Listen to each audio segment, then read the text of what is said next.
नमस्कार। मैं भारती कुठियाला भाषा कला संस्कृति अकादमी के फेसबुक लाइव पर आप सभी का स्वागत करती हूँ।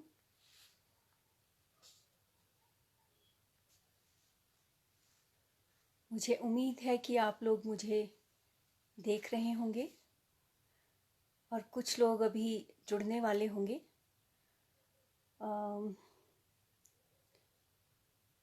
ये भाषा संस्कृति अकादमी की पहल बहुत सुंदर है। मैं सोच रही थी कि लाइव फेसबुक ने कितना हमें आप लोगों के समीप ला दिया है। नहीं तो कोरोना काल में हम आपसे रूबरू कहाँ हो सकते थे। मैं तहे दिल से डॉक्टर करमचंद जी का धन्यवाद करती हूँ। सचिव महोदय ने मुझे समय दिया। मैं अगर हितेंद्र जी कहें तो मैं शुरुआत करती हूँ। मुझे सिग्नल मिल रहा है, 12 लोग जुड़ गए हैं मेरे साथ।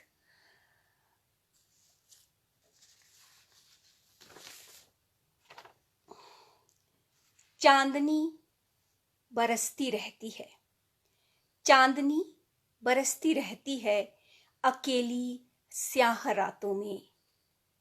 फिर कौन रोक सकता है हमें, फिर कौन रोक सकता हमें कोरोना के हालातों में। जी हाँ, कोरोना ने पूरा जीवन बदल दिया। पूरा विश्व एक अलग ही जोनल में चला गया। लेकिन जिंदगी तो चलती ही रहती है और चलती ही रहनी चाहिए।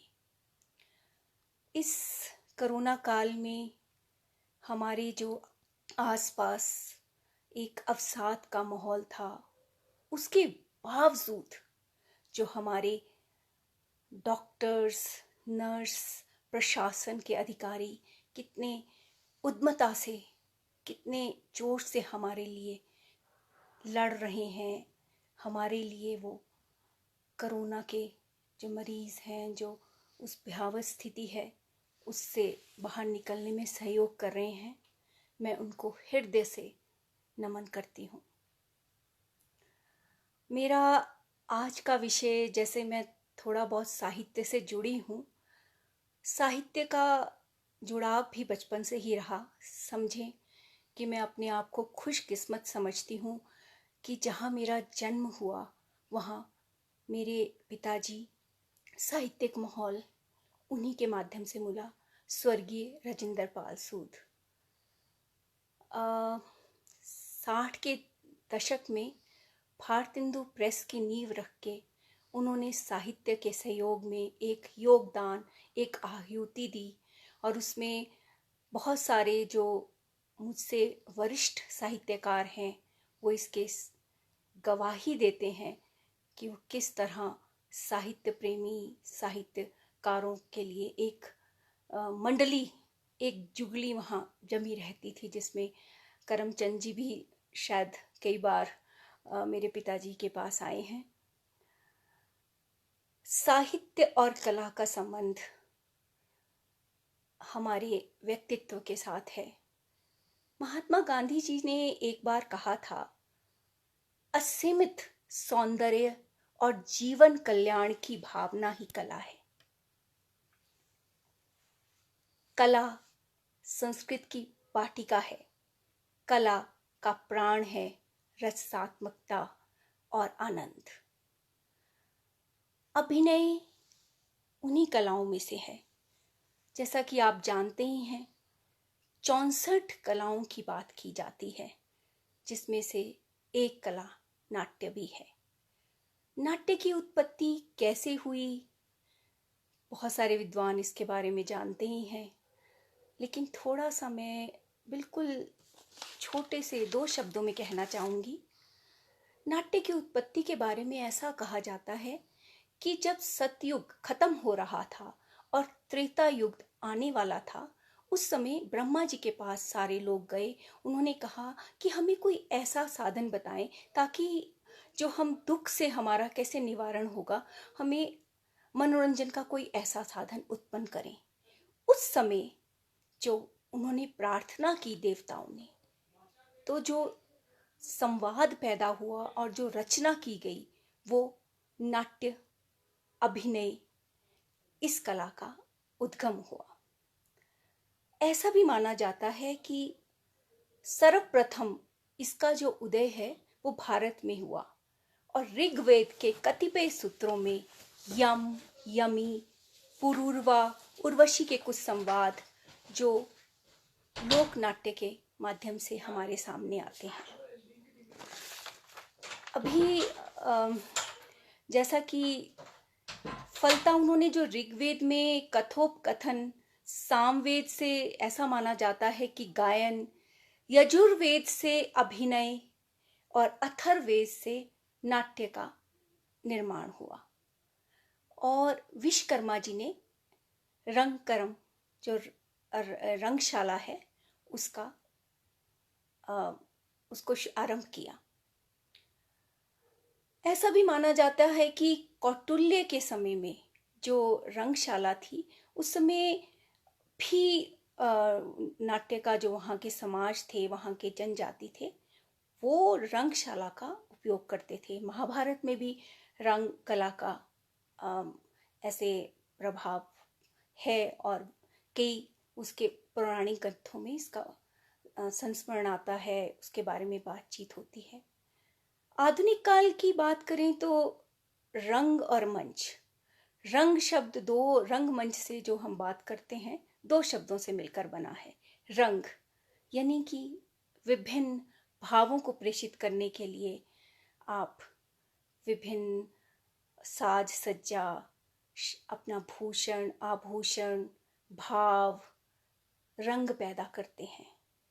और मंच सज्जा, मंच, वो जो मंच पर आप ध्वनि के माध्यम से, प्रकाश के माध्यम से जो एक भाव पैदा करते हैं, एक संपंदन पैदा होता है जिसके बीच में आपके दर्शक के बीच में संवाद सूत्र का रूप बनता है, वो रंगमंच कहलाता है।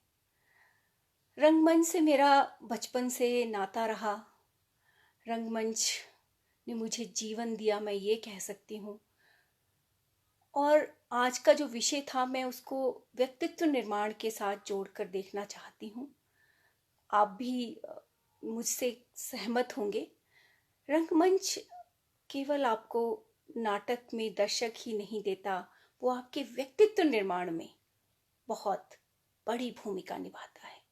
रंगमंच के माध्यम से हम बहुत सारी चीजें सीखते हैं। पहली बात, अनुशासन, संवाद कला, अपना कथन कहने की कला, आत्मविश्वास, ये सब अगर बाल रंगमंच की बात की जाए तो बहुत ही जरूरी है। मैं तो यहाँ तक मानती हूँ कि सभी को कोई ना कोई पूरे जीवन में रंगशाला से रिलेटेड कोई ना कोई वर्कशॉप जरूर करनी चाहिए। आप अगर अभी थोड़े दिन पहले मैं सुरेश शर्मा जी को सुन रही थी, उन्होंने भी यही कहा, जो बीज रंगमंच अगर बाल्यशाला में, अगर बाल्य रंग मंडली के माध्यम से अगर बीज बो दिए जाते हैं तो जब बच्चा वो बड़ा होगा, वो कहीं ना कहीं अगर वो प्रशासन में भी जाता है, प्रशासनिक स्तर पर भी अगर वो जाता है, किस व्यक्तित्व में किसी भी वो रूप में आगे बढ़ता है, तो वो उसके काम का होगा। और वो वहां पे वो जो बीज बोया है वो कला को प्रश्रय देगा। अगर उसके पास वो प्रशासनिक अधिकारी है तो वो जरूर उसके झुकाव होने की वजह से उसको देगा। इसके अतिरिक्त उच्चारण, आप रंगमंच के माध्यम से उच्चारण सीखते हैं, आप भाषा का ज्ञान सीखते हैं, तर्क, ज्ञानशीलता और विवेचना, स्टोरी टेलिंग का बहुत ही सशक्त माध्यम है रंगमंच। मैं जब इसके बारे में पढ़ रही थी तो मैंने थोड़ा सा सर्च भी किया। तो विश्व रंगमंच की बात करूंगी। एक तो विश्व रंगमंच जो है दिवस 27 मार्च 1961 में आरंभ हुआ और इसके लिए जो स्थापना की गई इंटरनेशनल थिएटर इंस्टीट्यूट द्वारा की गई 27 मार्च 1961 को। और जो बाल रंगमंच से संबंधित जो बात है वो बहुत सारे दर्शक जो मेरे साथ जुड़े हैं शायद ना जानते हों, उन्हें बताना चाहूँगी। एनएसडी द्वारा 16 अक्टूबर 1989 में थिएटर एजुकेशन टाई संस्कार टोली नामक एक रंगमंडली की स्थापना की गई है और इसके जो सूत्रधार हैं, जो रंगकर्मी हैं, वाल्टर पीटर, उन्होंने 8500 बच्चों के साथ एक इंडिया बुक ऑफ रिकॉर्ड में भाग लिया था और वो जो सारे रंगकर्मी थे वो प्रोफेशनल नहीं थे। ये रिकॉर्ड बनाया गया था। बहुत सारे रंगमंडल के जो लोग हैं मेरे साथ कुछ जुड़ चुके हैं या कुछ जुड़ना चाहते हैं। आज के संदर्भ में जो कोरोना काल में रंगमंच बहुत ही दयनीय स्थिति से गुजर रहा है, जहाँ ये दिक्कत आती है कि अब कब क्या होगा मंच को देखकर। तो मैं बहुत सारे राष्ट्रीय स्तर पर लाइव प्रोग्राम देख रही थी, वहाँ भी इसके बारे में चिंतित हैं सभी लोग। रूम थिएटर की भी बात हो रही है, लेकिन मैं समझती हूँ कि रूम थिएटर उसको पूरा नहीं करता।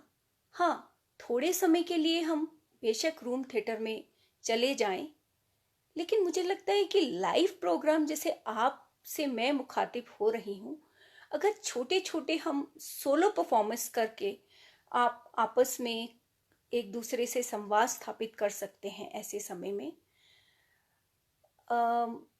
मेरे ध्यान में जब ये प्रोग्राम में भाग लेने की बात आई तो एक सबसे मुख्य बात रंगमंच से संबंधित, कलाकारों से संबंधित ये आई कि जो कलाकार पूरी तरह रंगमंच या और अन्य कलाओं से संबंधित है, तो मैं मेरा निवेदन है, डॉक्टर करमचंद जी इस समय मौजूद हैं, वो प्रोग्राम सुन रहे हैं, उनके लिए विशेष रूप से सोचें। कोई छात्रवृत्ति दी जा सकती हो, कोई इस तरह की योजना हो, वो दिया जाना बहुत ज़रूरी है, क्योंकि जो पूरी तरह से कलाकार इस समय कोरोना काल में इन कलाओं पर, कलाकार और कला को जीवित रखने के लिए उसे प्रश्रय देना बहुत ही आवश्यक है। तो मेरी गुजारिश रहेगी इस बारे में कोई भी मिलकर हम पॉलिसी बनाएं, कुछ करें। एक और जो रंगमंच के साथ जो जुड़ी बात है, बहुत समय से इस बात में विचार किया जा रहा है कि नाटक का विषय स्कूल के बच्चों में पढ़ाया जाए और स्कूल के बच्चों की जो पुस्तकें हैं, जो उनका पाठ्यक्रम है, उसको पढ़ाने का तरीका बदलना चाहिए। और वो कैसा होना चाहिए? वो आप संवाद पैदा करके बच्चों को, जो 5वीं तक के बच्चे हैं, इस तरह का हमें प्रयोग ज़रूर करना चाहिए।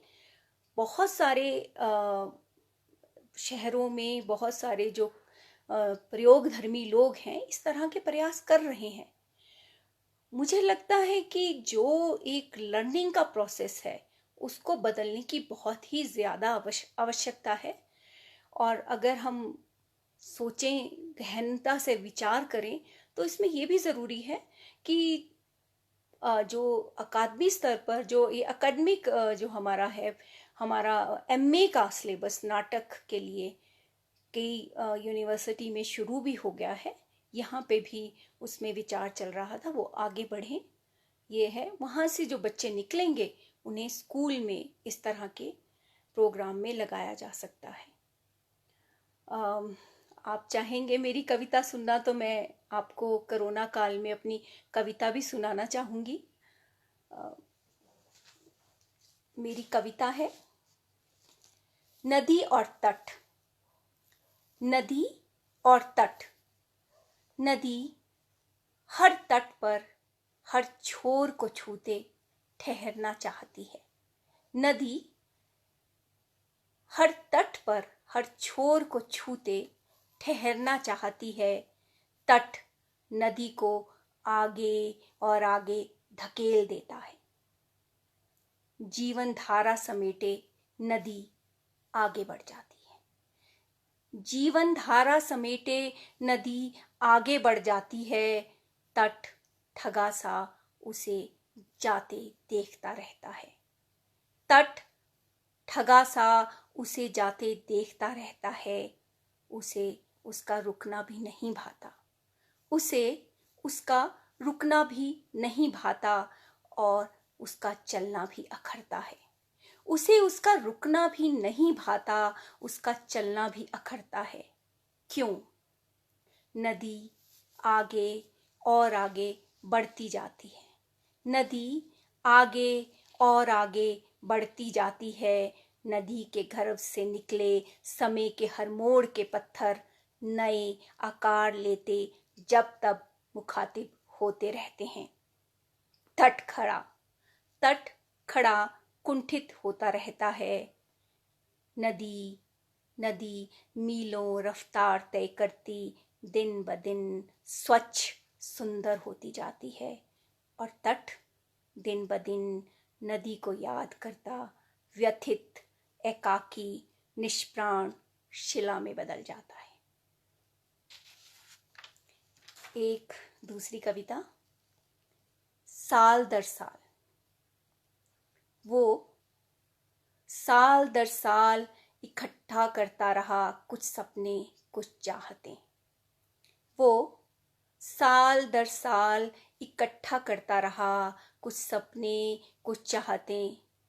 बर्फ ने ठंड में उसके इस छज्जे से टकराकर सपनों को तोड़ डाला। बर्फ ने ठंड में उसके इन सपनों को छज्जे से टकराकर तोड़ डाला। उसे गीली लकड़ियों में आग सुलगाना महंगा पड़ा। वो आंखों की रोशनी भी खो बैठा। वो आंखों की रोशनी भी खो बैठा। वो अकेला फिर उठा। वो अकेला फिर उठा। अपने दम पर लाठी टेकता आगे बढ़ गया। वो फिर से बुन रहा सपनों का जाल। वो फिर से बुन रहा सपनों का जाल। वो देख रहा आकाश, सेक रहा धूप जो टैक्स फ्री है।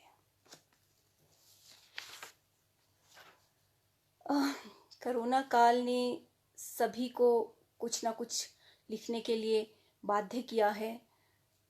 इसी तरह के कोरोना काल में शुरू के दौर में कुछ भाव उपजे हैं, मैं आपसे साझा करूंगी। कोरोना काल की देन। अवसाद, डर, खौफ। अवसाद, डर, खौफ, बेचारगी, बेजारी। घर के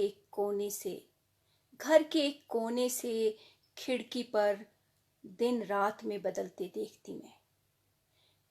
खिड़की पर दिन रात में बदलते देखती मैं। बदली से झांकती सूरज की किरणें। बदली से झांकती सूरज की किरणें रोम रोम सहलाती। कोरोना और मेरे बीच जंग छिड़ जाती। अवसाद छटता, भीतर विस्तार, सामने चटक कर कली फूल बनकर लहरा जाती। हवाओं में तैरता नफासत इबादत का हाथ उठता और फिर अंधेरे को चीरती चेतना मथती दिया भीतर बाहर उजाला भर देती और भीतर बाहर उजाला भर देती। कोरोना हार जाता और मैं जंग जीत जाती। जब रंगमंच की बात हो रही थी तो कुछ यादें आपसे साझा करना चाहूंगी। यादें भी क्या चीज़ हैं। रंगमंच की शुरुआती दुनिया में 1980 के दशक की बात है। उस समय 1980 से लेकर 1988 तक शिमला का रंगमंच, मैं ऐसा समझती कि स्वर्णिम काल में गिना जाना चाहिए। इस पे एस.एन. जोशी जी ने भी अपना एक शोध पत्र लिखा है। डॉक्टर देवेंद्र गुप्ता जी ने भी शोध पत्र लिखा है शिमला रंगमंच के ऊपर। हम सौभाग्यशाली रहे उस दौरान भाषा संस्कृति अकादमी और विभाग ने भी बहुत अच्छे प्रयास किए रंगमंच के लिए। मुझे एक याद आ रहा है एनएसडी की वर्कशॉप का, नेशनल स्कूल ऑफ ड्रामा की वर्कशॉप का। ये 1985 के दौरान की बात है। उस दौरान मनोहर सिंह जी, जो हमारे लिए गर्व की बात है, उनका कोई रंगमंच के लिए रंगकर्मी उनके जैसा कोई नहीं हुआ, उनके जैसा कोई सानी नहीं है। उन्होंने ही चयन किया इस वर्कशॉप के लिए और 20 दिन की, 1 महीने की, लगभग 1.5 महीने की वर्कशॉप थी, जिसमें आगरा बाजार किया गया। और हमारा सौभाग्य है इसमें देवराज अंकुर, राष्ट्रीय स्तर के जो एनएसडी के थे, उन्होंने इसे निर्देशित किया। नाटक का मंचन हुआ। मोहित चौहान भी इसमें, जो हमारे राष्ट्रीय स्तर पर आप जानते हैं गायक मोहित चौहान जी, उस वर्कशॉप में थे। संजय सूद जी, आरती, बहुत सारे लोग जिनका मैं नाम नहीं भी ले पा रही हूँ, जो जानते, रवि कौशल, ये इस वर्कशॉप की ही उपज हैं। इसके अलावा मुझे याद आ रहा है अशोक हंस जी का। अशोक हंस जी अकादमी के सचिव रहे हैं। उन्होंने बुद्धू का कांटा नाटक अकादमी की तरफ से किया था। ये वर्ष 1984 की बात है, 84 में ही किया था। उसमें बाहर भी लेकर गए थे इस नाटक को। चंद्रधर शर्मा गुलेरी जी की 3 ही कहानियां हैं। उसने कहा था सभी परिचित हैं। ये दूसरी उनकी कहानी है, बुद्धू का कांटा, जिसमें मैंने मुख्य भूमिका निभाई थी। हम हमीर उत्सव में भी इस नाटक को लेकर गए थे। अशोक हंस जी का एक निर्देशन करने का अपना ही अलग स्टाइल रहा है, वो सब हम जानते हैं। लेकिन उनका ब्लॉकिंग का जो काम था और अकादमी के सहयोग से जो ये नाटक हुआ, बहुत ही सराहा गया। एक मुझे और नाम मैं आज ज़रूर लेना चाहूँगी, हिमाचल से रंगकर्मी, मैंने उन पे लिखा भी है, नरेंद्र चौहान। नरेंद्र चौहान जी एक क्यारी, शिमला के एक छोटे से गांव से आते हैं। 26 साल की उम्र में उन्होंने 6 नाटक लिखे। पुस्तक के रूप में उनकी पुस्तकें भी आ गई थी उन्हीं नाटकों की। और उसमें में हमारा सौभाग्य है, 4 नाटकों में हम तीनों बहनों ने पार्टिसिपेट किया। मैं से मैं तक, और दौरो जीविशा, कालखंड। इसमें से 2 नाटक कामायनी में, एक आपका जम्मू में गया, जम्मू में नाटक का कंपटीशन था, वहाँ पे ले जाया गया। बलवंत ठाकुर जी का हमने नाटक उनके निर्देशन में भी किया, जो इस समय रंगमंच की एक इंटरनेशनल पर्सनालिटी हैं।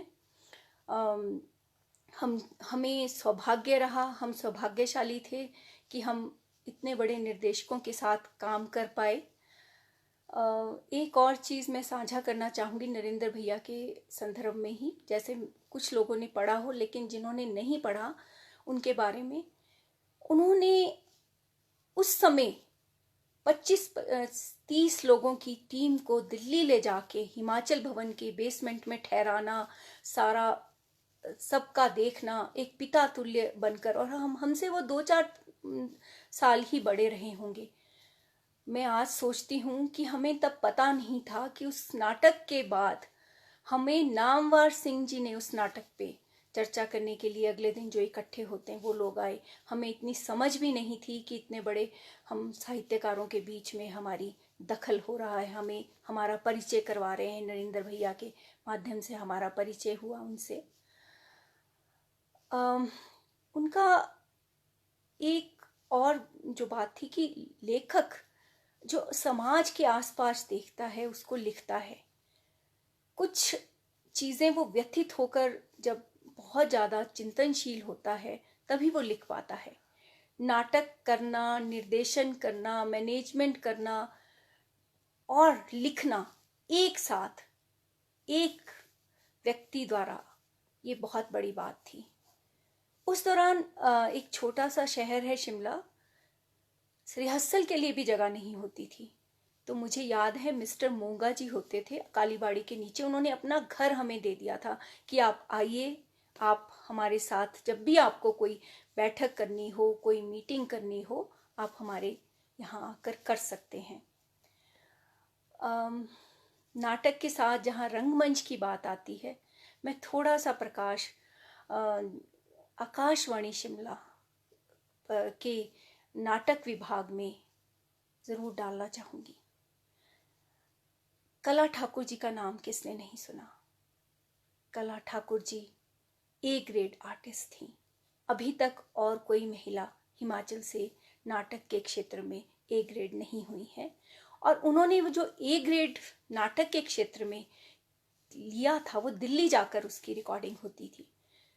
उनके साथ जब वो कभी नाटक में, मेरा 1982 से मैं पास आउट हूँ आकाश, और ये माना जाता है कि रेडियो नाटक रंगमंच के नाटक से थोड़ा और ज़्यादा मुश्किल होता है, क्योंकि वहाँ आपको मंच पे आपको सपोर्ट मिल जाती है, आपके सपोर्टिंग आर्टिस्ट होता है, आपका वातावरण होता है, आपकी रूप सज्जा होती है, सभी होते हैं। लेकिन रेडियो नाटक में आपको अपनी धारा प्रवाह, अपनी वाणी के अनुसार ही, उतराव चढ़ाव से ही वो वातावरण पैदा करना होता है, वॉइस मॉड्यूलेशन से ही आपको सब अपनी बात रखनी होती है। तो वो सांसों का बेस वॉइस, बेस से बात करके अगर जितना अच्छा होगा, ये माना जाता है, वो उतना अच्छा रेडियो नाटक करते हैं। आज के समय में जवाहर कौल जी, विजय सरस्वती जी, एस.एन. जोशी जी, रवि ये शेखर भट्टाचार्य जी, ये सब ए ग्रेड आर्टिस्ट हैं। संजय सूद, जवाहर कौल, आरती गुप्ता जी, बहुत सारे नाटकों में हम लोगों ने इकट्ठे काम, भूपेंद्र शर्मा जी, मैं जिनका नाम नहीं ले पाई हूँ, प्लीज़ दयाल प्रसाद जी, हमारा नाटक के साथ ऐसा जुड़ाव रहा है कि हमें पता ही नहीं लगा कि हमारा जीवन कब बीत गया, हम इतने बड़े हो गए। और एक बात मैं कहना चाहूँगी कि जब पारिवारिक माहौल होता है, उसमें आपके नाटक में जितने भी हमारे सहयोगी रहे हैं, आज भी हमारे साथ उनका वैसा ही मित्रता वाला, वैसा ही प्यार मोहब्बत, तो हमें महसूस ही नहीं होता कि हम जीवन के उस कितना लंबा अरसा हमने कर लिया है। मैं अब सेवानिवृत्त भी हो चुकी हूँ, तो लेकिन कुछ समय में ऐसा रहा कि आपका घर परिवार, नौकरी, आप नाटक नहीं कर सकते, आप समय नहीं दे सकते, तो रेडियो से हमारा नाता कभी नहीं टूटा। हाँ, रंगमंच पर मैंने वापसी 20 साल बाद की थी, और उसमें एक भूपेंद्र जी को श्रेय जाता है। भगवत अच्युकम में मैंने एक रोल किया था, और उसके बाद एक और नाटक मैंने किया, उसमें भी मैंने आषाढ़ का एक दिन, इसमें भी माँ की भूमिका में मैं रही। ये प्लेटफॉर्म संस्था की तरफ से था। नाटक का प्रेम ख़त्म नहीं हुआ है, लेकिन आज नाटक की दशा और दिशा के लिए बहुत ज़रूरी है यहाँ के रंगकर्मी सब इकट्ठे हों। मैं केदार जी का नाम लेना भूल गई थी। केदार जी जो हिमाचल से सम्मानित कलाकार हैं, उन्हें राष्ट्रीय स्तर पर सम्मानित किया गया है। और जो फुल टाइम जो इस समय अपना पूरा जो नाटक कर्म से जीवन कर रहे हैं, वो केहर सिंह जी हैं, कुल्लू से हैं। मैं उनको हेड्स ऑफ बोलती हूँ। ऐसे विपरीत परिस्थितियों में भी नाटक को अपने जीवन यापन के साथ आगे लेके चलना, ये बहुत ही जुनून, जिजीविषा और समर्पण के बिना नहीं किया जा सकता। मैं चाहूँगी कि कोरोना काल के बाद हालात बदलें और हम नाटक के क्षेत्र में कुछ कर पाएं, पर ये तभी संभव है सभी रंगकर्मी इकट्ठा हों, मिलकर इसके बारे में पहल करें। आप मेरी बातें सुन रहे हैं, मुझे बहुत अच्छा लगा। मैं एक और कविता आपसे साझा करना चाहूँगी अपनी। मेरी किताबों की सेल्फ से झांकती प्रिय किताबें, एक एक किताब से लिपटी शाम ने मुझे जकड़ लिया है। एक एक किताब से लिपटी शाम ने मुझे जकड़ लिया है। बादलों के घेरे में लिपटी हर शाम, बादलों के घेरे में लिपटी हर शाम तुम्हारे लिए सोचते बिताई है। बादलों के घेरे में लिपटी हर शाम तुम्हारे लिए सोचते बिताई है। त्याग पुत्र, बुआ की सही थी, त्याग पत्र की बुआ सही थी, या फिर क्यों लाचारी, गरीबी, बदहवासी में रही? भतीजे जज ने त्याग पत्र देकर इंसाफ किया, भतीजे जज ने त्याग पत्र देकर इंसाफ किया। आवारा मसीहा, आवारा मसीहा की आवारगी के साथ बंजारापन मुझे जब तब धकेलता रहा है। आषाढ़ का एक दिन की मलिका मेरी रूह से जा मिली है, आषाढ़ के एक दिन की मलिका मेरी रूह से जा मिली है। उसके कथन मैंने भावना में भावना का वर्ण किया है। मेरे भीतर ये शब्द उठते बैठते गूंजते रहते हैं, मेरे भीतर ये शब्द उठते बैठते गूंजते रहते हैं। 21, 22, 23 जनवरी, 21, 22, 23 जनवरी की कहानी मेरे भीतर परत दर परत गहरे उतरते अवसाद को खाद पानी देकर सहलाती रहती है, खाद पानी देकर सहलाती रहती है। मैं आभासी मकड़ जाल बनाती मिटाती अंधेरे बंद कमरों से बाहर आने की छटपटाहट के साथ वर्षों जीती रही हूँ। किताबों की तिलिस्में दुनिया, ये छवियाँ मेरे आसपास, ये छवियाँ मेरे आसपास प्रतिमान घड़ती रहती हैं, नए नए प्रतिमान घड़ती रहती हैं। एक और कविता, किसी का कोई प्रश्न मैं सोच रही थी आए तो मैं जवाब दूं, लेकिन संवाद लगता है एक तरफ ही है। ऐसा क्यों है मुझे समझ नहीं आ रहा, या मैं देख नहीं पा रही हूं।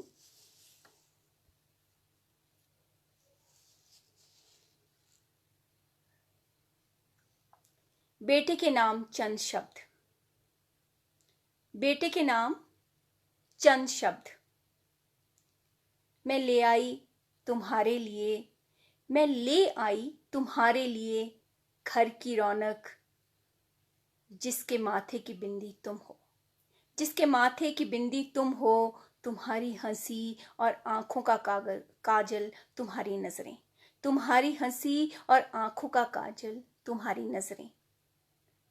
वो नए सफर में तुम्हारी बाहें थामे बेफिक्री से दहलीज लांघती साथ होली है, वो बेफिक्री से तुम्हारी बाहें थामे दहलीज लांघती साथ होली है।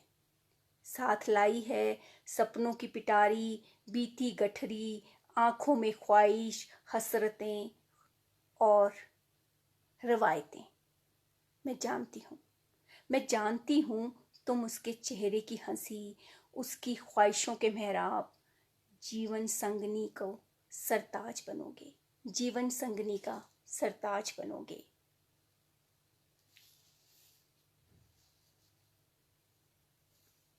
संवाद को कुछ लोग सुन रहे हैं।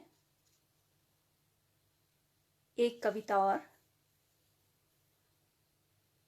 सखी के नाम, सखी के नाम, तुम अकेली नहीं, तुम अकेली नहीं, सात समंदर पार, तुम्हारे साथ तुम हो, तुम्हारे साथ तुम हो, तुम्हारा संगीत, तुम्हारा प्यारे बच्चे, तुम्हारा संगीत और तुम्हारे प्यारे बच्चे, जो अभी कोरोना से आतंकित नहीं, जो अभी कोरोना से आतंकित नहीं, कुछ असमंजस में है, कुछ थक गए हैं घर में, कुछ थक गए हैं घर में, कुछ ऑनलाइन पढ़ाई उन्हें समझ से परे है, कुछ ऑनलाइन की पढ़ाई उनकी समझ से परे है। उन्हें तो तुम्हारा इंतज़ार है, उन्हें तो तुम्हारा इंतज़ार है। कब मैम सुंदर चित्र बनाए, शाबाशी देकर आगे बढ़ाए। वैसे भी बच्चों को माँ के बाद टीचर का चेहरा ही तो भाता है। वैसे भी उनको माँ के बाद टीचर का चेहरा ही तो भाता है। उनकी हर पहेली का हल तुम हो, उनकी हर पहेली का हल तुम हो। तुम हताश और कमज़ोर कैसे हो सकती हो? तुम हताश और कमज़ोर कैसे हो सकती हो? नहीं, हवाओं का रुख इस बात की गवाही दे रहा है कि ये बवंडर तूफान बस अब थमने को ही है। मेरी दोस्त हिम्मत रखना, मेरी दोस्त हिम्मत रखना।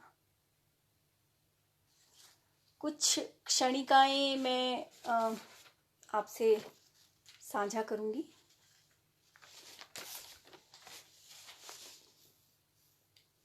फिर टूटने बिखरने के लिए बाकी जीवन, फिर टूटने बिखरने के लिए बाकी जीवन। यक्ष प्रश्न, यक्ष प्रश्न, प्रश्न निरुत्तर।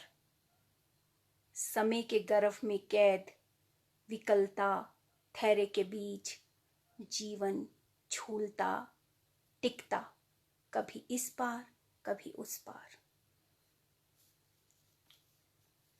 कहानी का अंत ही कहानी की शुरुआत है, कहानी का अंत ही कहानी की शुरुआत है। कान सुनते नहीं, कान सुनते नहीं, देखते। आँख देखती नहीं, बोलती। जुबां बोलती नहीं, सुनती।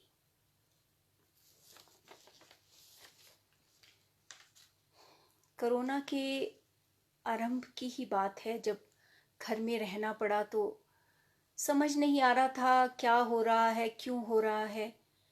कुछ भाव, कुछ क्षणिक आप मन के भाव ही कह सकते हैं। और सभी घरों में कैद थे तो कुछ ना कुछ कर ही रहे थे।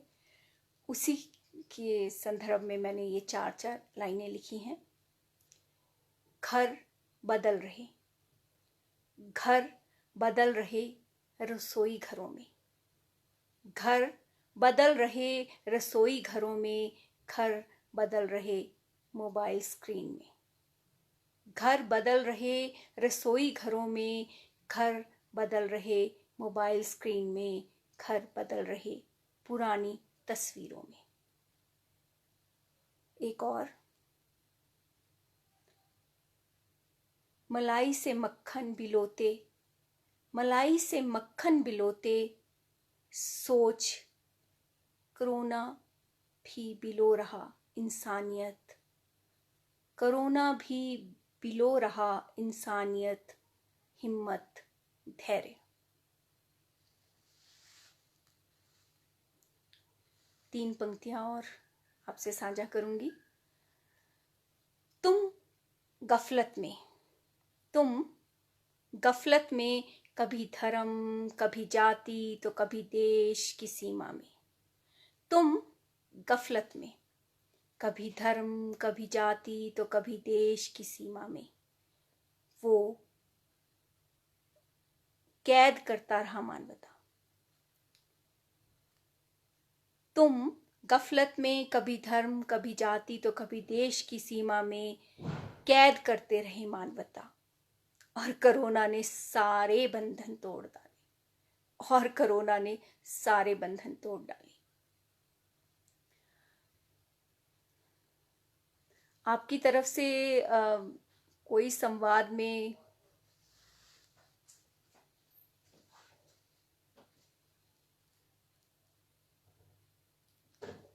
मैं देख रही थी कि किसी की तरफ से कोई सवाल जवाब।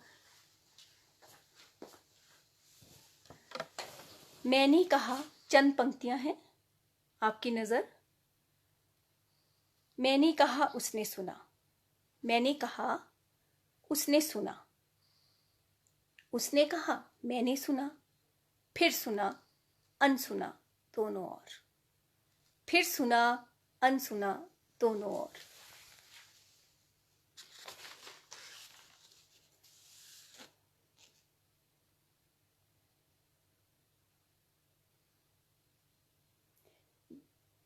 दो पंक्तियां आपकी नजर। जब भी मैं को मैंने आसमान में उछाला, जब भी मैं को मैंने आसमान में उछाला, धरती पर आकर मेरी औकात बता दी, धरती पर आकर मेरी औकात बता दी। पोखर के कंकड़ के छींटों से तो बेहतर है, पोखर के कंकड़ के छींटों से तो बेहतर है, कंकड़ को बहा समुंदर बना डाला जाए, कंकड़ को बहा समुंदर बना डाला जाए।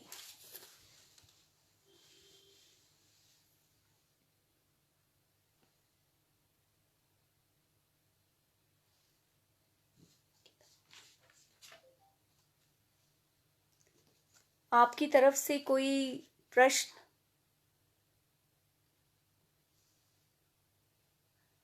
एक तरफा संवाद बहुत लंबा हो गया है। मैं चाह रही थी कि कोई मेरे साथ संवाद में जुड़ता तो कुछ बातचीत होती।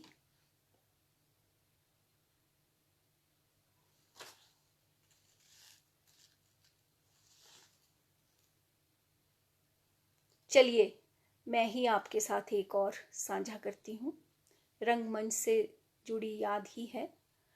यादें लंबी होती हैं और आपके जहन में जब आप फ्री होते हैं तो चक्कर काटती रहती हैं। एक मुझे रंगमंच से जुड़ी सुरेश चंद्र गुप्त जी हमारे आकाशवाणी में थे। उन्होंने रंगमंच तो नहीं, आकाशवाणी से जो नाटक झलकियाँ हैं उसके लिए बड़ा काम किया और मैं उनके बारे में उनको नमन करती हूँ, उनको मैं अपना गुरु मानती हूँ।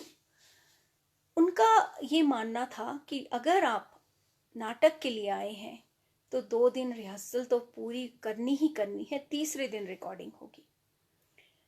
और एक बार मैं 11th में ही पढ़ती थी तब, तो नाटक के लिए रविवार का दिन तय हुआ और रिकॉर्डिंग चल रही थी। बर्फ़ के दिन थे और सुबह 10 बजे हम चले गए थे वहाँ।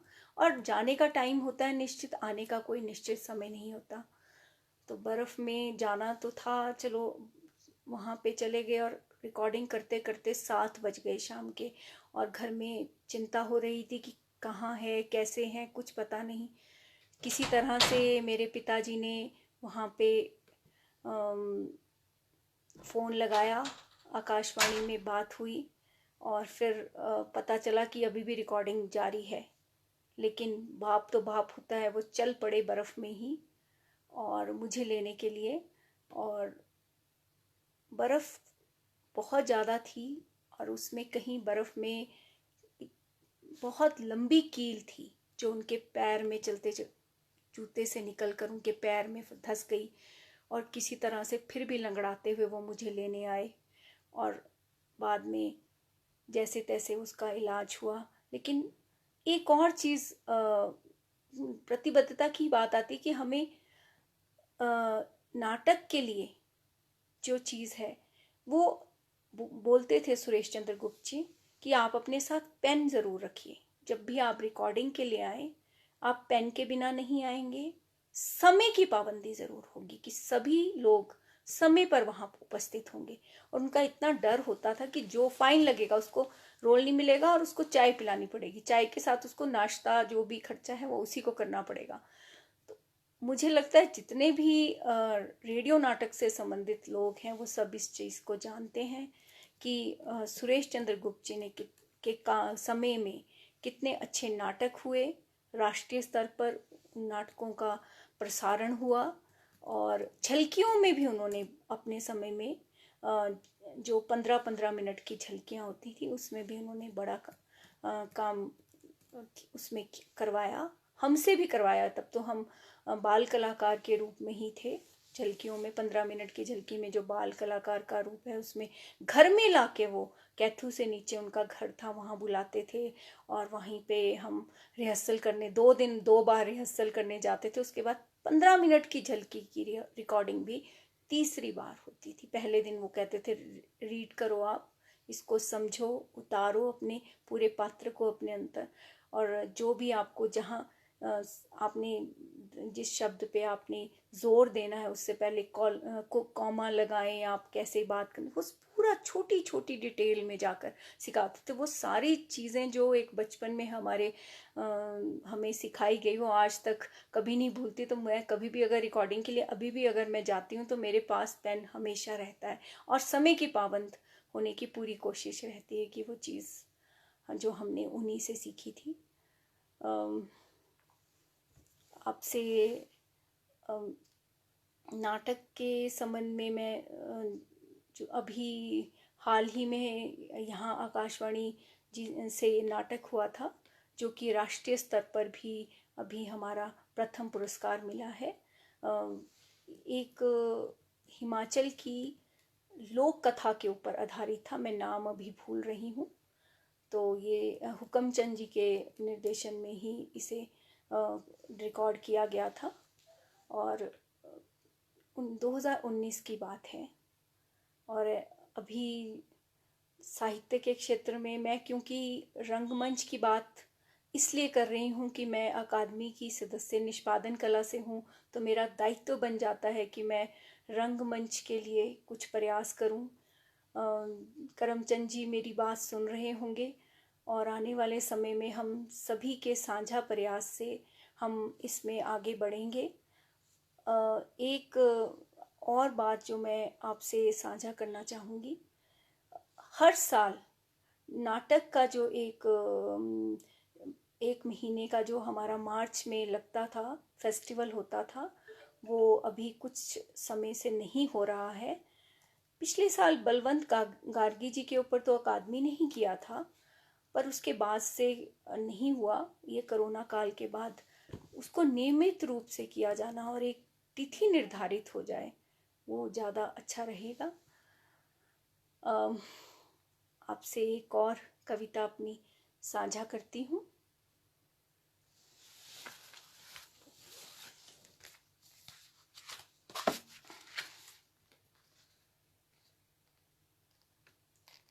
यूं ही, मेरी कविता का शीर्षक है यूं ही।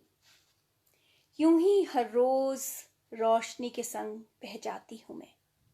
यूं ही रोशनी के संग हर रोज बह जाती हूँ मैं। पानी नहीं, पर पानी नहीं हूँ। कुछ भीतर ठहरा, कुछ भीतर ठहरा, अच्छा बुरा, नया पुराना, गीला सूखा, मीठा खट्टा, रोशनी के संग बह जाता है। चलती सांसें, भीगे एहसास, मचलती इच्छाएं समय के साथ अपना रास्ता बनाना सीख गई हैं। अब सब अपना सा लगता है, इसलिए क्योंकि सब भीतर ठहरा रोज बदलता रहता है। क्योंकि सब भीतर ठहरा रोज बदलता रहता है, नई करवट लेता रहता है। कुछ उम्मीद नहीं रखता, कुछ उम्मीद नहीं रखता, बस देता रहता है जीने का एहसास, बस देता रहता है जीने का एहसास। एक और छोटी सी कविता। तुम्हारी ध्वनि, हवा के संग बहता तुम्हारा स्वर मेरे कानों में गूंजता, तुम्हारे पास होने का एहसास देता, सहलाता। तुम्हारी ध्वनि, हवा के संग बहता तुम्हारा स्वर मेरे कानों में गूंजता, तुम्हारे पास होने का एहसास देता, सहलाता रहता बेवजह बेचैनी को। कोशिश में तुम्हें समझने की हर बार मैं गलत हो जाती हूँ। तुम्हारी आहट जब दस्तक देती जीवन के आंगन में। एक क्षणिका ही है। मैं ऐसा मानती हूँ कि मैं कोई साहित्यकार नहीं हूँ, ना कवित्री हूँ। भाव, उद्वेल एक माध्यम है अपने जो भी कई बार आप कहना चाहते हैं, शब्दों के माध्यम से बयां करना चाहते हैं, तो कलम अपने आप स्वतः ही उठ जाती है। छोटी सी और कविता। मैं नब्ज टटोलती उसकी,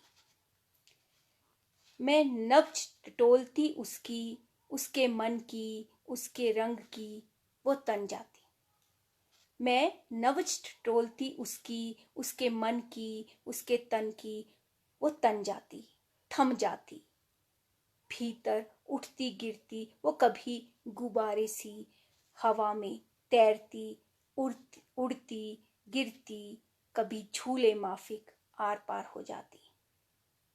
हंसती बिखेरती रंग, हंसती बिखेरती रंग, फूल हो उठती कभी, फूल हो उठती कभी।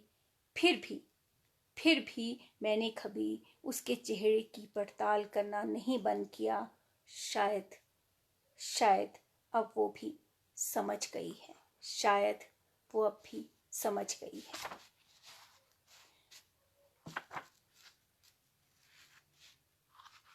अपने काव्य संग्रह में से एक और कविता आपसे साझा करना चाहूंगी।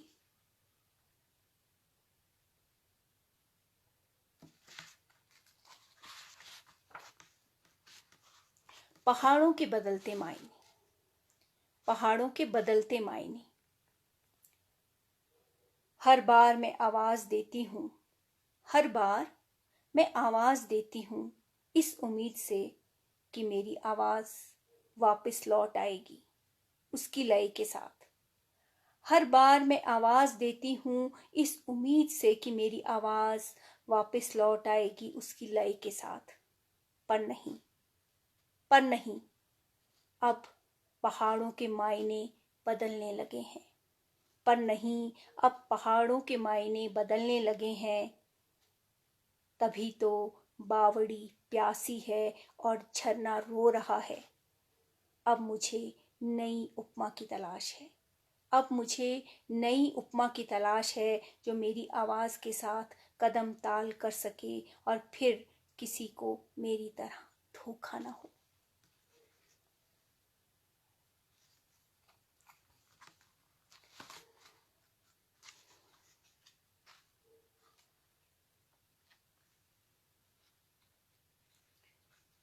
आपकी तरफ से मैं चाह रही थी कि किसी का कोई सवाल जवाब कुछ तो आता।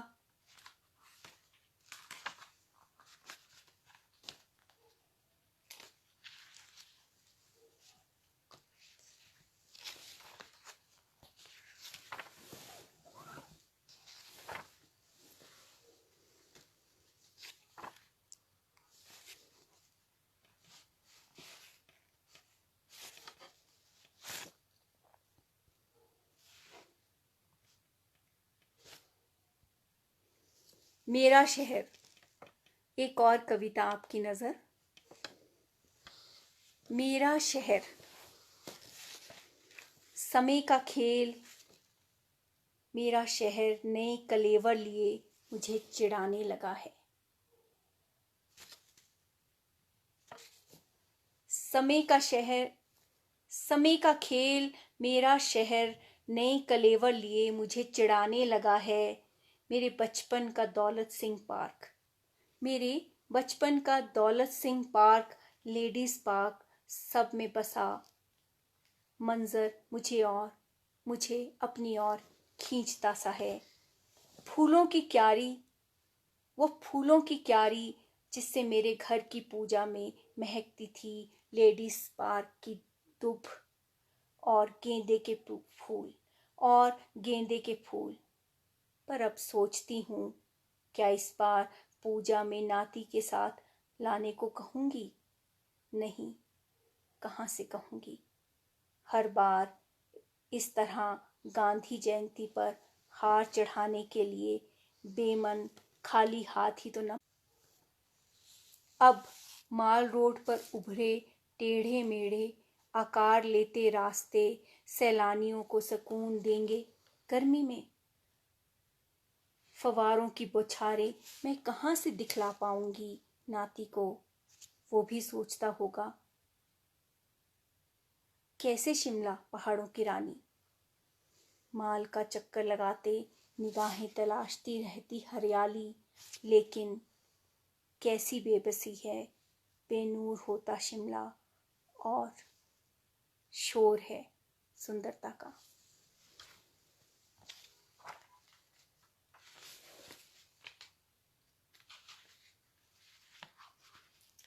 बहुत कमेंट्स आ रहे हैं, इधर डिस्प्ले नहीं हो रहे हैं पर क्यों पता नहीं क्या रीज़न है। मेरी स्क्रीन पे दिख रहा है। देख इधर उसी नहीं, आप इससे लाइव हो ना, आप कंटिन्यू करो। बहुत सारे लोग के कमेंट्स आ रहे हैं। एक नई कविता आपके साथ। मैं हिमाच्छिद सुनहरी किरणों के बीच, मैं हिमाच्छिद सुनहरी किरणों के बीच अकेला नितांत एकांकी अपनी धुन में अपनी डगर पर आगे बढ़ हिम शिखरों को चुनौती दे रहा। मैं अकेला नितांत एकांकी अपनी धुन में अपनी डगर पर आगे बढ़ हिम शिखरों को चुनौती दे रहा। तभी हिम शिखरों को स्पर्श करता एक स्वर उभरा, तभी हिम शिखरों को स्पर्श करता एक स्वर उभरा। मैं विस्मित, मौन, चकित, भाव विभोर हो गया। मैं विस्मित, मौन, चकित, भाव विभोर हो गया। उस स्वर से स्वर मिलाने लगा। वो स्वर वर्षों से मेरे भीतर शायद कहीं छिपा बैठा था। मुखर हो उठा, मुखर हो उठा उसका वजूद। वो नाद में समाहित हो एक अलाप होने को बेताब दिखा। मैं निशब्द, चकित, हतप्रभ सा रह गया। बर्फीले शिखरों पर हवा के साथ बहता स्वर मुझ में असमाहित हुआ। मैं विलुप्त स्वर की गूंज में डूब गया। हाँ, मैं सब कुछ भूल गया। हाँ, मैं सब कुछ भूल गया।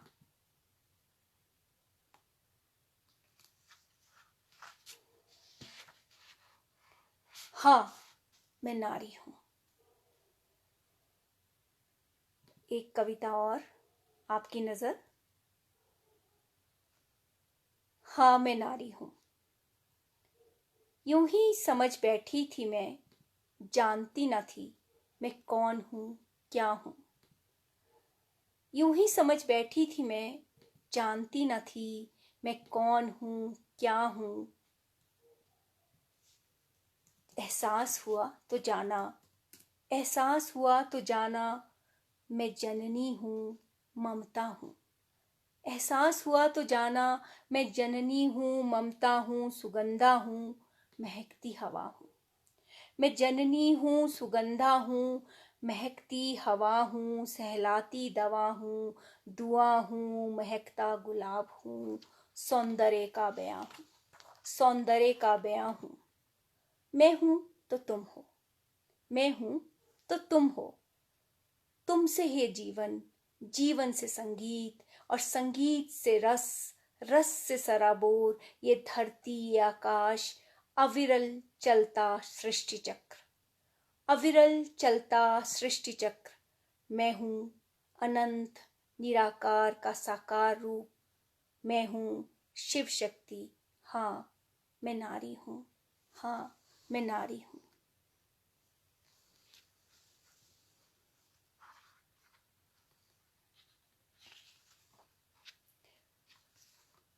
आप सभी के साथ बहुत अच्छा लग रहा है। इतना समय तो मैंने कभी भी एक साथ कविताएं नहीं पढ़ी। जब भी आप गोष्ठी में जाते हैं तो आपकी समय की प्रतिबद्धता रहती है और एक ज़्यादा से ज़्यादा आप 2 कविताएं एक साथ पढ़ते हैं। तो मैं अकादमी का तहे दिल से शुक्रिया करती हूँ कि मुझे इतना समय दिया आप सभी के साथ रूबरू होने का। कुछ सिस्टम में प्रॉब्लम है जिसकी वजह से मैं आपके प्रश्न को जो आप जवाब दे रहे हैं वो संवाद एक तरफ बना हुआ है, मेरे यहाँ वो क्लियर नहीं हो पा रहा है। अभी मेरी बेटी ने सहयोग करके मुझे जोड़ के अभी लैपटॉप पे दिया है। मुझे आदेश था कि आप मोबाइल पे ही कीजिएगा, तो मैं मोबाइल पे ही कर रही थी। चलिए, आपकी बात लास्ट में मैं जब यहाँ से लाइव ख़त्म करूँगी तो सबको जवाब इकट्ठा ही दे दूँगी, यही हो सकता है। क्योंकि ऐसा ना हो कि मैं पढ़ने लगूँ तो आपका जवाब ना हो। फिर भी एक दो सवाल जो आपने कहे हैं मैं कोशिश करती हूँ। केदार जी ने लिखा है, रंगमंच SN जोशी जी के सांख्यन रखे, मुझे उम्मीद थी एक सब व्याख्या मिलेगी। उम्मीद है कि राज्य को एक सधा हुआ व्याख्यान मिलेगा। चलो, SN जोशी जी के साथ मेरे गुरुजन हैं। केदार जी ने बहुत अच्छा कहा है। मैं ज़रूर करमचंद जी से चाहूँगी कि जैसे केदार जी कह रहे हैं रंगमंच पर उनका शोध पत्र पहले से ही है, तो आने वाले समय में आप जोशी जी को बुला के रंगमंच का जो उनका अपना एक शोध पत्र है और जो उनका इतने वर्षों का, वो मुझसे सीनियर है, मैं उनका दिल से रिगार्ड करती हूँ, उनको बुलाएं और उन्हें मौका दें ताकि वो बोलें। और इसके अलावा और भी प्रश्न है, मैं पढ़ रही हूँ। करमचंद जी से आग्रह रहेगा आप जोशी साहब से संपर्क करके, उनके तो अनुभव ही अपने हैं, उनका हम ज़रूर चाहेंगे कि वो इस मंच पर आए। इसके अतिरिक्त और भी केदार जी कुछ कहना चाहें तो।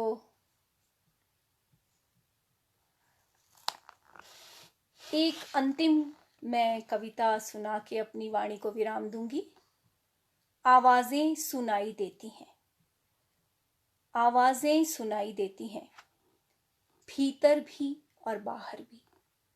आवाजें सुनाई देती हैं, भीतर भी और बाहर भी, दबी रहती और दबाई जाती, दबी रहती और दबाई जाती, फिरती भीतर करती तांडव, फिरती भीतर करती तांडव, लावा उगलने को आतुर, लावा उगलने को आतुर, धोंकनी धधक उठती, लावा उगलने को आतुर, धोंकनी धधक उठती, विस्फोट विध्वंस, आवाजें जिंदा दफनाई जाती हैं, आवाजें जिंदा दफनाई जाती हैं।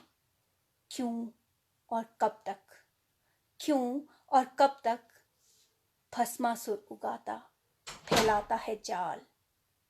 भस्म क्यों नहीं होता, भस्म क्यों नहीं होता। अब रावण प्रतिज्ञा भी कहाँ, अब रावण प्रतिज्ञा भी कहाँ।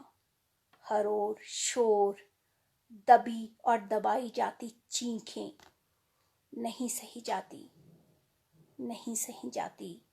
आवाजें सुनाई देती हैं, भीतर भी और बाहर भी, नहीं सही जाती, नहीं सही जाती। आप सभी का मेरे साथ इतने समय तक जुड़ने के लिए मैं आपका सभी का दिल से शुक्रिया अदा करती हूँ। मेरा ये प्रथम प्रयास था, कुछ तकनीकी दिक्कत की वजह से एक तरफा संवाद रहा, फिर भी मैंने अपनी तरफ से कोशिश की है।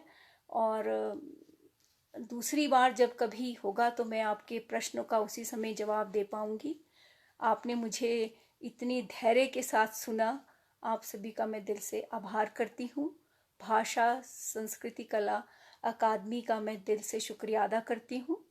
और मैं चाहूँगी कि रंगमंच के लिए, निष्पादन कला के लिए जो हम मिलकर प्रयास कर सकते हैं वो हम आगे बढ़कर करें। धन्यवाद।